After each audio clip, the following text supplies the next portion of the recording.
KKR mega অকশনে কোন বড় ছটা প্লেয়ারকে টার্গেট করবে? চলো দেখা যাক। নাম্বার ওয়ান, ঈশান কিষান। আমরা জানি যে কেকেআর কিন্তু বরাবরই কিন্তু তাদের উইকেট কিপার, ওপেনার, ব্যাটসম্যান কিন্তু তাদের দরকার, নাহলে কিন্তু তাদের প্রবলেম হবে।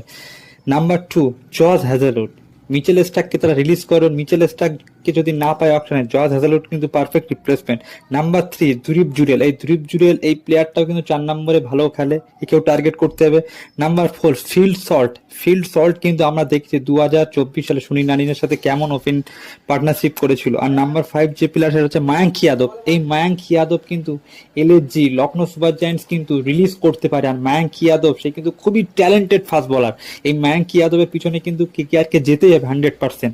আর নাম্বার সিক্স যে প্লেয়ারটা, সেটা হচ্ছে এলএসজির প্লেয়ার, সেটা হচ্ছে কুনাল পান্ডে। কুনাল পান্ডে কিন্তু অনেক এক্সপিরিয়েন্স, অনেক অভিজ্ঞতা তার, অনেক বছর ধরেই কিন্তু সে আইপিএল খেলছে এবং আইপিএল এ কিন্তু অনেক কিছু সে বোঝে, তাকে টার্গেট করতে